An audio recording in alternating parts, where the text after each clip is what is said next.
सबको जय यीशु की। प्रभु यीशु क्रिस्त में प्यारे भाइयों बहनों, Sunday password to the word इस शीर्षक के अंतर्गत प्रति इतवार के पूजन पद्धति में भाग लेते हुए प्रभु का जीवंत वचनों को सुनने के लिए, समझने के लिए, उन वचनों को ग्रहण करते हुए उन वचनों के अनुसार जीवन बिताने की शक्ति, सामर्थ्य, कृपा, अनुग्रह मांगते हुए एक सुंदर आदर्श क्रिस्तीय जीवन बिताने की विशेष कृपा मांगने के लिए मैं आप सभी लोगों का हार्दिक स्वागत करता हूं।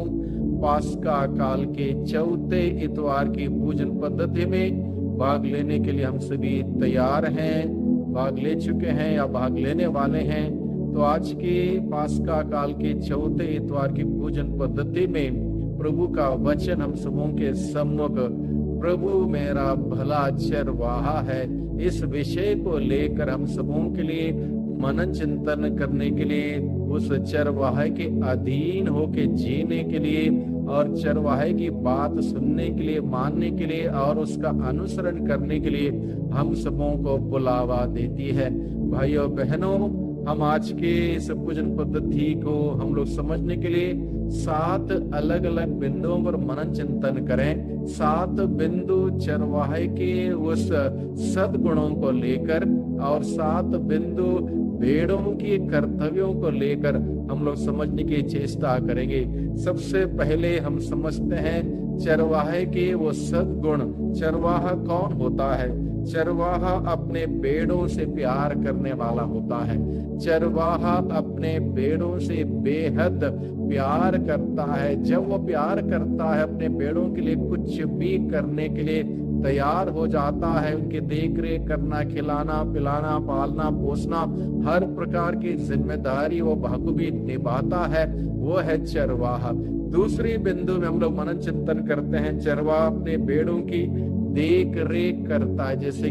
जैसे कि हम लोग स्रोत 23 में पढ़ते हैं, वो हरियाली घास जहाँ है वहां पर ले चलता है, शांत जल के पास संजीवन जल देने के लिए ले चलता है। इस प्रकार से उनकी सारी जरूरतों की देख रेख करता है, खिलाने पिलाने में और हर प्रकार की उनकी जरूरतों को पूरा करने के लिए हर प्रकार का प्रयास, मेहनत, परिश्रम वो चरवाहा करता है। तीसरे बिंदु में हम लोग देखते हैं चरवाहा त्याग तपस्या करता अपने भेड़ों के लिए। चरवाहा अनेक प्रकार का त्याग तपस्या करता, मुख्य रूप से प्रभु यीशु मसीह जो हम सबों का चरवाहा, प्रभु ने हर प्रकार के त्याग तपस्या बलिदान अर्पित करते हुए हम सभी भेड़ों को बचाया, पाप की दास्ता से छुड़ाया, स्वर्ग के द्वार को खोला। इस प्रकार से अपने मृत्यु के बाद पुनरुत्थान के द्वारा हम सबों के लिए वह स्वर्गीय दरवाजा खोला। इस प्रकार से वह चरवाहे ने हर प्रकार के त्याग तपस्या का सामना किया। चौथे बिंदु में हम लोग देखते हैं चरवाहा खतरों का सामना करता है। जैसे अलग अलग प्रकार की अंधकार की शक्तियां अलग अलग प्रकार से हम सबों को दूषित करने के लिए, गुमराह करने के लिए, भटकाने के लिए, प्रभु के रास्ते से हटाने के लिए हमेशा तत्पर है, तैयार है, मौजूद है। चरवाहा इन सभी खतरों से हमें बचाने के लिए, हर प्रकार का खतरा मोल लेने के लिए तैयार होता है। 5वें बिंदु में हम लोग देखते हैं चरवाहा अपने भेड़ों को नाम से जानता है। इतना भलीभांति जानता, अपने भेड़ों को नाम से पुकारता, एक एक को जानता, भलीभांति जानता है। और वही प्रभु यीशु मसीह जो हम सबों का चरवाहा है, हम सबों की हर एक जरूरतों को जानता, हमारे नाम से हम सबों को जानता। इस प्रकार से उसका प्यार हम सबों के प्रति बना हुआ है। और 6ठे बिंदु में हम लोग देखते हैं अपने भेड़ों के लिए चरवाहा अपनी जान कुर्बान करने के लिए कभी पीछे नहीं हटता। जब किसी प्रकार की दिक्कतें, मुसीबतें आती हैं, वो चरवाहा अपने भेड़ों को छोड़ के नहीं भागता, बल्कि उनको बचाने के लिए अपने जान कुर्बान करने तक वो तैयार रहता, तत्पर रहता, क्योंकि उसकी भेड़ें उसकी अपने उनको बचाना उसका परम कर्तव्य है। उसी प्रकार से प्रभु यीशु मसीह ने हम सबों को बचाने के लिए कोई कसर नहीं छोड़ रखी है। 7वें बिंदु में हम लोग देखते हैं चरवाहा अपने भेड़ों के लिए पर्याप्त मात्रा में खिलाता पिलाता, अपने भेड़ों की परवरिश करने के लिए भी हमेशा तत्पर और तैयार रहता है। तो आज के पहले पाठ में हम लोग देखते हैं जहां पौलुस और बरनबास भला चरवाहा बनकर यहूदियों को सुसमाचार सुनाते हैं। जो नहीं सुनना चाहते हैं, गैर यहूदी लोग तैयार होते हैं, उनको भी सुसमाचार सुनाते हैं। और इसके लिए वो हर प्रकार का खतरा मोल लेते हैं, हर प्रकार की दिक्कतों का सामना करते हैं, लेकिन पीछे नहीं हटते। उनका एकमात्र मकसद था हर कोई व्यक्ति मुक्ति का संदेश सुने। इस प्रकार से भला चरवाहा बनकर उन लोगों को जो गैर यहूदी थे उनके लिए ईश्वर का जीवंत वचनों को सुनाते हैं। और इस प्रकार से हम देखते हैं, हम सभी लोगों को प्रभु भला चरवाहा बनने के लिए, अपने अपने परिवार में भला चरवाहा बनकर अपने परिवार की देखरेख करने के लिए, परिवार का ध्यान ख्याल रखने के लिए बुलाता है। और इस प्रकार से भला चरवाहा बनकर कार्य करने के लिए प्रभु हमें बुलाता है। भेड़ों का क्या कर्तव्य है?